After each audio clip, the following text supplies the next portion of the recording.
my name is Shayla and I do updates once a week every Wednesday. And today we're going to talk about the language, Spanish. We're going to talk about some different dancing that they do here, a couple other fun facts. First, the language. I speak Spanish. I've lived in Spain. I learned it in school. I've traveled to South America, Central America. The Spanish here is unrecognizable.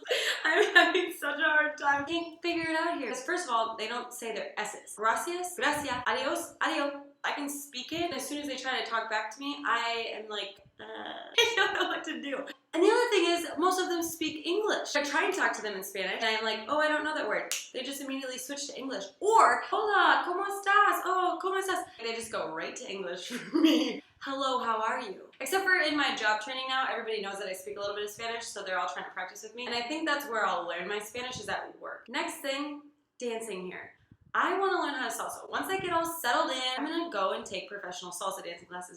Oh yeah, this is salsa. Boom. Let me just, salsa. And I did it in Profe Gras class. You learn how to dance salsa, but I don't really remember. And I'm really bad at following, spinning me one way, and I'm going to turn, but then he's going the other way, which makes for a bad dance partner. Bomba.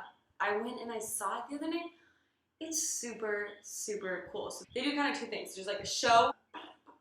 Then somebody comes out and starts dancing, and she picks one of the drummers, locks eye contact with one, and just starts, I don't know, oh, she puts her arms like, and now this is the beat.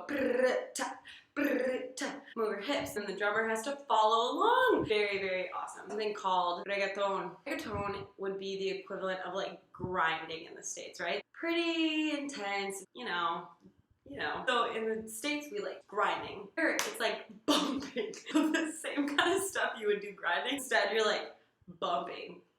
That's the best way I can describe it. I'm out at a reggaeton bar trying to like figure out this bumping thing. Look over to the girls next to me. Oh, okay. All right. Yeah, girls, you got it. In English, because remember, people just speak to me in English. I don't know how they know that I know English. Okay. Crazy. Juice is jugo, and orange is naranja, so jugo de naranja is orange juice. They call it jugo de China juice. They brought oranges over from China. They didn't know where they were, what they were, that we had no word for it, so everyone just started calling them China. There are also things here, 24 Marketplace. There used to be a 7-Eleven. Everyone knows 7-Eleven, a gas station without the gas. They would sell alcohol. So people would just buy alcohol, go stand out in the parking lot and just start drinking it. We should totally put a bar next to this. So I was there the other night like, oh, I want some wine. Oh, we don't have wine here, but you can just go next door and buy it. What? And I walked next door, bought the wine, and then came back and sat down and drank it. The other thing. Emergency vehicles always have their lights on. Always have them on. They'll be in traffic with their lights on, and I'm like, Puerto Rico does not care if they get to their emergency spot. Nobody's moving. Apparently, until their horn or their siren turns on, and I'm like, oh, God, people are just kind of like, Sunday's my birthday, so I'm gonna be trying to do something fun for that. Get my GoPro out and like do stuff, stuff. Have a great week, everyone. Happy hump day. Mwah. Have a good night.